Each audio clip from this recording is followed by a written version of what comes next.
Hi, வாங்க ஆலு பரோட்டா செய்கிறதுக்கு மசாலா எப்படி ரெடி பண்ணுறதுன்னு பார்த்துக்கலாம். ஆல்ரெடி உருளைக்கிழங்குலாம் வேக வச்சு தோல் உரித்து மசிச்சு வச்சுட்டோங்க. அதேமாதிரி அதுக்குள்ளே மசாலா ரெடி பண்ணுறதுக்கு எல்லாமே கட் பண்ணி வச்சுட்டுங்க. வெங்காயம், தக்காளி, பச்சை மிளகா, கருவேப்பிலை, கொத்தமல்லி, புதினா, ஒரு அரை லெமனு, இஞ்சி பூண்டு அனைத்ததும் ரெடி பண்ணி வச்சுட்டு பாருங்க. அதெல்லாம் கட் பண்ணுறதெல்லாம் காமிச்சா ரொம்ப லென்த்தாக போகுது வீடியோன்னு. எல்லாம் ரெடி பண்ணி வச்சுன்னு தாங்க அப்படியே வீடியோ எடுக்கிறதுலாம். வேறு உருளைக்கிழங்கெல்லாம் வேக வச்சு உரித்து மசிச்சு வச்சுருக்கேன் பாருங்கள்.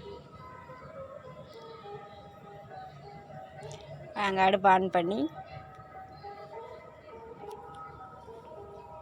ஆலு மசாலா சப்பாத்திக்குள்ளே வைக்கிற ஸ்டெப்பு ரெடி பண்ணிக்கலாம்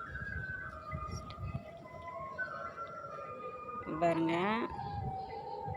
எங்கள் வீட்டை நாங்கள் கரண்ட் இல்லைங்க, அதனால் செல்லில் வர லைட்டிலே அடிச்சுன்னா பத்தலை வெளிச்சம் பாருங்க, இருட்டாக இருக்குது.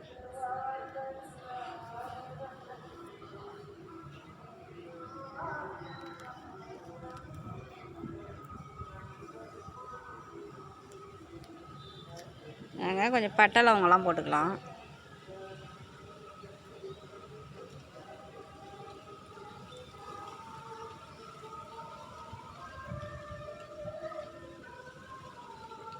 பட்டை லவங்கம் போட்டாச்சுங்க. அது நல்லா பொரிஞ்சிடுச்சு. இஞ்சி பூண்டை போட்டுக்கலாங்க. இஞ்சி பூண்டு உரலில் போட்டு நசுக்கி தாங்க வச்சுருக்கோம், அரைச்சது கிடையாது. நாங்கள் எதுவுமே தட்டிக்கிறது, உரல்லே போட்டு நசுக்கி வச்சு.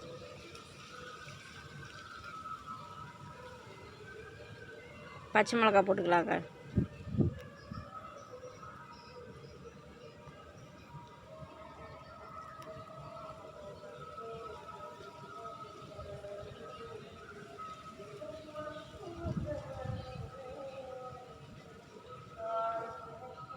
வெங்காயம் போட்டுக்கலாங்க.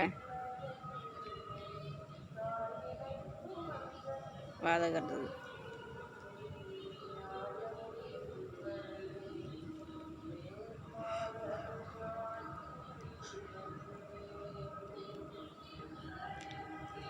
இதுக்கு உருளைக்கிழங்கு கூட கொஞ்சம் கேரட்டும் கட் பண்ணி வச்சுக்கிறேங்க. வெறும் உருளைக்கிழங்கு போட்டாலும் வாயு மாதிரி இருக்கும். அதனால் பீன்ஸு, கேரட்டு அப்படி இருந்தாலும் கட் பண்ணி பொடிசாக போட்டுக்கலாம். அது உள்ள சப்பாத்தி கூட வைக்கிற ஸ்டப்பு தானே செய்ய போகிறோம் நம்ம.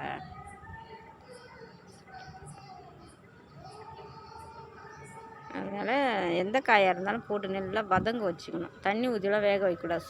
சொதன்னு ஆயிடுச்சுன்னா சப்பாத்தி மாவுக்குள்ளே வச்சு நம்ம உருட்ட முடியாது. அதேமாதிரி மாவெல்லாம் உருட்டி ரெடி பண்ணி வச்சாச்சு. சப்பாத்தி மாவெல்லாம்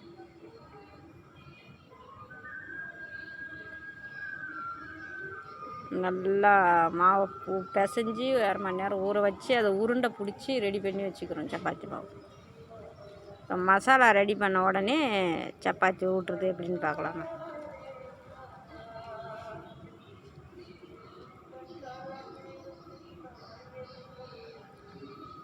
வெங்காயம், தக்காளி, வெங்காயம் எல்லாம் வதங்கிடுச்சுங்க. கேரட் அள்ளி போட்டுக்கலாங்க.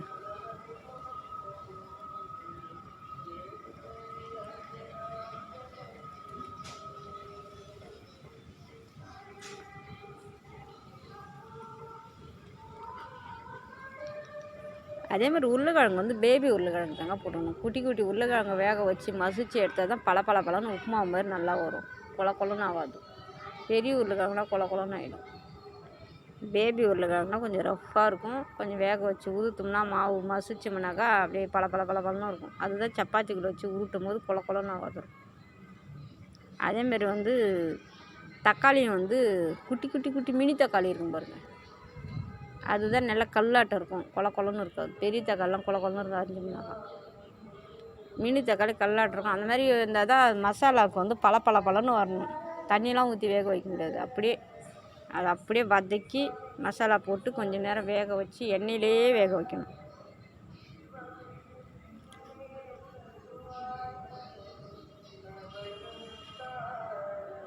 கொஞ்சம் சால்ட்டு போட்டு கிண்டி விட்டு மூடி வேக வச்சுக்கலாங்க. காயெல்லாம் வெங்காயம், தக்காளி, கொஞ்சம் கேரட்டு போட்டுருக்கோம் இல்லைங்களா.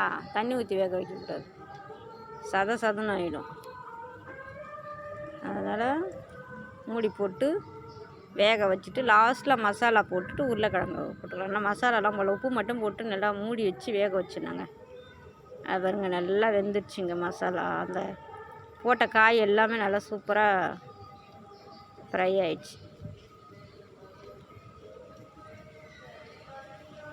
கேரட்லாம் அது கொஞ்சம் நேரம் மூடி வச்சா தான் வேகும். பச்சை கேரட்னால வெங்காயம் தக்காளிலாம் நல்லா வதங்கி பழன்னு இருக்கணும். அந்த மசாலா உள்ளே வைக்கிற ஸ்டப்பு ரெடி பண்ணுறது பழன்னு இருந்தது பாருங்க. கொஞ்சம் மிளகா பொடி போட்டுக்கலாங்க காரத்துக்கு. ஆல்ரெடி கொஞ்சம் பச்சை மிளகா பொடியாக கட் பண்ணி போட்டிருக்கோம். இருந்தாலும் அது கொஞ்சம் பத்தாது. கொஞ்சம் மிளகா பொடி, கொஞ்சம் சிக்கன் மசாலா கொஞ்சம் போட்டுக்கலாம். நல்லா வாசனையாக இருக்கும். சிக்கன் மசாலா போட்டாச்சுங்க. லைட்டாக கொஞ்சம் மஞ்சள் பொடி போட்டுக்கலாம்.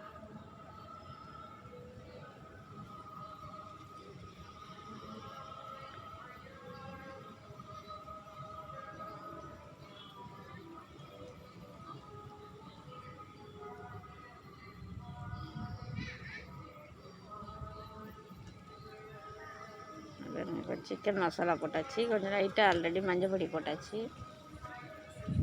அவ்வளோதான். உப்பும் ஆல்ரெடி ஏற்கனவே போட்டாச்சு. இது அப்படியே மிக்ஸ் பண்ணி நல்லா கிண்டணும். தண்ணியெலாம் ஊற்றி கொதிக்க விடக்கூடாது.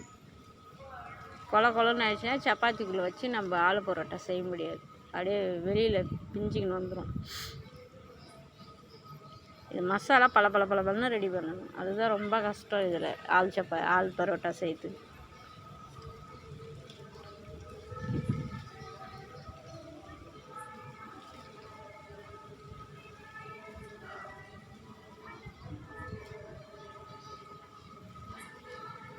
பாருங்கள் சூப்பராக பண்ணியிருக்காங்க பாருங்கள். உருளைக்கிழங்கு இதுமாரி நல்லா வேக வச்சு மசிச்சு ரொம்ப கொலன்னு வேக விடக்கூடாது. உருளைக்கிழங்கு அதுதான் பேபி உருளைக்கிழங்குனா சூப்பராக இருக்கும். குட்டி குட்டியாக அது கொஞ்சம் டேஸ்ட்டாகவும் இருக்கும். அதுவுமே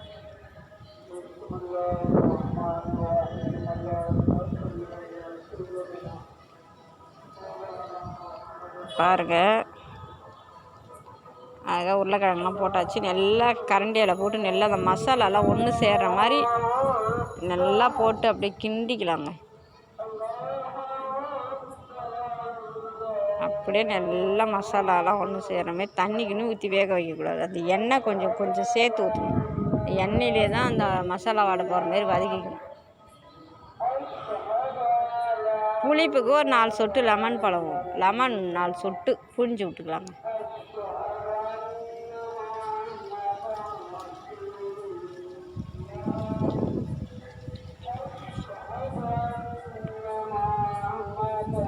அதை பாருங்க சூப்பராக இருக்குது.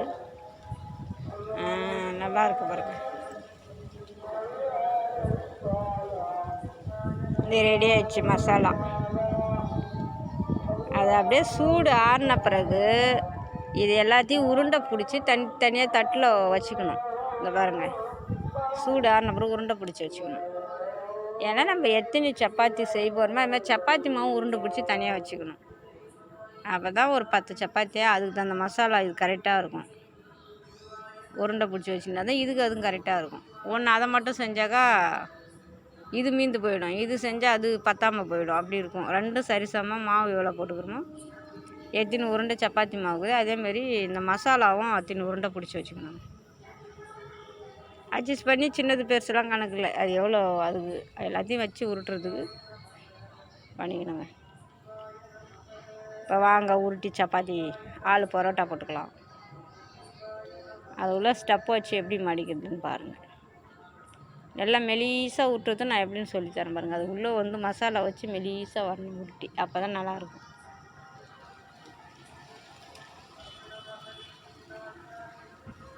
முதல்ல இவ்வளோ பெருசு உருட்டிக்கணுங்க. அவ்வளோ பெருசு உருட்டி அது ஒரு உருண்டை எடுத்து வச்சு அது மசாலா உருண்டை அதை வச்சு அதை எப்படி சுற்றி நான் மூடுறேன்னு பாருங்கள். ஸ்டப்பு வச்சு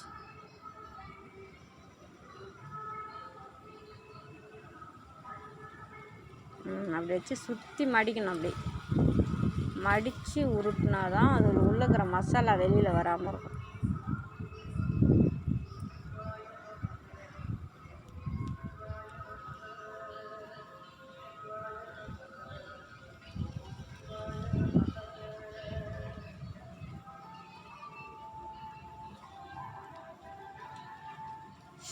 பாருங்கள், நல்லா சூப்பராக இருக்குது பார்க்குறதுக்கே. அது உள்ள மசாலாலாம் வச்சு உருட்டியாச்சு. அவசரப்பட்டு ஃபாஸ்ட்டாக உருட்டக்கூடாது, அப்படியே மெதுவாக உருட்டணுன்னா ரவை மேலே அது ஒட்டின்னு வந்தால் அது உள்ளே இருக்கிற மசாலாலாம் வெளியே வந்துடும். அது பாருங்க, பக்குவமாக உருட்டணும், இல்லைன்னா ஒட்டிக்கும் வேறு. அதுலேயே பிஞ்சிக்கின்னு வெளியே வந்துச்சுன்னா அது உருட்டுற கட்டையிலும் உருட்டும், கையில் எடுக்கும் போதும் தவாவில் போடும் போதும். அது பாருங்க, இந்த மாதிரி நல்லா இழுத்து மசாலாவெல்லாம் உள்ள வச்சு நல்லா மெலீஸாக உருட்டிக்கலாம். ஆனால் மாவும் கொஞ்சம் ட்ரையாக பிசையணும், கொல கொலன்னு பிசையக்கூடாது. சப்பாத்தி மாவும் நல்லா கெட்டியாக பிசைஞ்சிக்கணும், பூரிக்கு பிசைகிற மாதிரி. அடுத்தது வந்து நம்ம மசாலா செய்கிறோம் இல்லைங்களா, அது உள்ளே வைக்கிற ஸ்டஃப்பு, உருளைக்கிழங்கு மசாலா, அதுவும் கொஞ்சம் பளபளன்னு இருக்கணும். அது கொல கொலன்னு தண்ணி ஊற்றிலாம் வேக வைக்கக்கூடாது, அப்படியே சூட்டில் வேக வச்சிடணும். மூடி வச்சு மசாலாலாம் போட்டு அதிலே கிண்டி விட்டு, அது தண்ணி ஊற்றிலாம் வேக வைக்கல, சதன்னு ஆகிடும். அந்த மாதிரி வேக வச்சா தான் நல்லாயிருக்கும். இதை உள்ளே வச்சு உருட்டுறதுக்கு பாருங்கள், நல்லா நைஸாக இழுத்தாலும் எவ்வளோ நீட்டு அகலம், மெலீஸாக இழுத்தாலும் நல்லா வருது பாருங்கள்.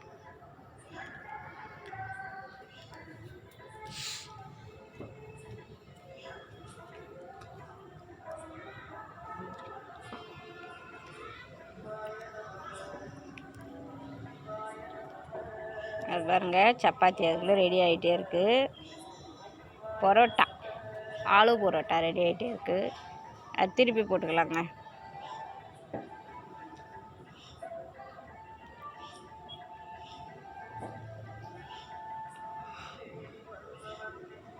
அது கொஞ்சம் உள்ள மசாலா வச்சதுனால கொஞ்சம் லேட்டாகும் வேகிறது, கனமாக இருக்கும் இல்லைங்களா, அதனால் கொஞ்சம் நேரம் வெந்த பிறகு தான் திருப்பி போடணும். ஓகே, சூப்பராக ரெடி ஆகிடுச்சு பாருங்கள் சப்பாத்தி.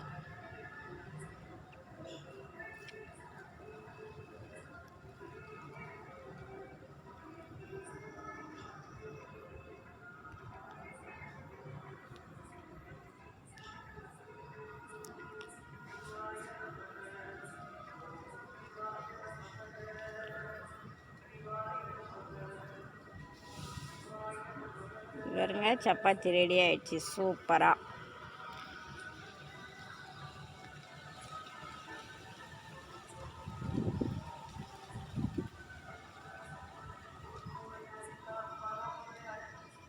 மாவு பிசையத்தெல்லாம் காமிக்கலைங்க, காமிச்சதில் தவறும் வீடியோ.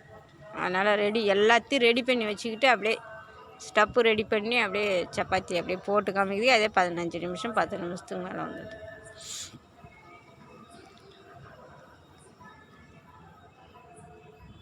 பாருங்க, நல்லா சூப்பராக வெந்துடுச்சுங்க. கலர் மாறிச்சு பாருங்க, ப்ரௌனா. அப்படின்னா உள்ளக்கிற மசாலாலாம் ஆல்ரெடி வெந்த மசாலா தான் இருந்தாலும் மேலே சப்பாத்தி வேகணும் இல்லைங்களா. பாருங்க, ஆலு பரோட்டா சூப்பராக இருக்குங்க. அப்படியே பிச்சு அப்படியே பளபளன்னு உள்ள மசாலா வச்சு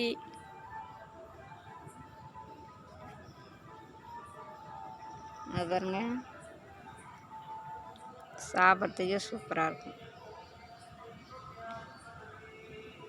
அடுத்த சப்பாத்தி போட்டாச்சுங்க. மொதல் ஒன்று போட்டு எடுத்தாச்சு, இப்போ ரெண்டாவது சப்பாத்திங்க.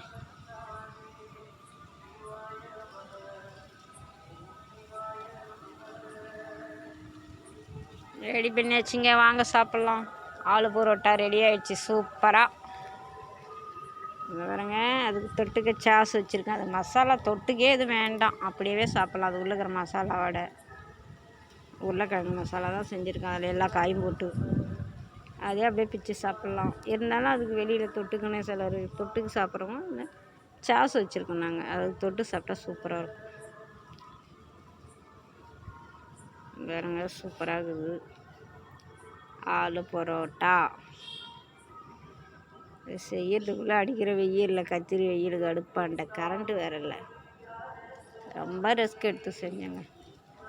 சூப்பராக இருக்குது பாருங்கள், பார்க்குறதுக்கு கலர்ஃபுல்லாக செம்மையாக இருக்குது. அதுக்கு தொட்டுக்க சாஸ் வச்சுக்கலாங்க. சாஸில் வச்சு சாப்பிட்டா இனிப்பு, காரம், புளிப்பு நல்லா சூப்பராக இருக்கும் சாப்பிட்றதுக்கு. நீங்கள் யாராவது செய்கிறீங்களா என்னன்னு தெரியல. தினம் ஒரு வீடியோ சமைச்சு தான் நாங்கள் போகிறோம். சமையல் டிஃபன்லாம் செஞ்சு எங்கே பார்க்குறீங்க? செஞ்சு சாப்பிட்ட மாதிரியே கமெண்ட்ஸ் பண்ணலை யாருமே.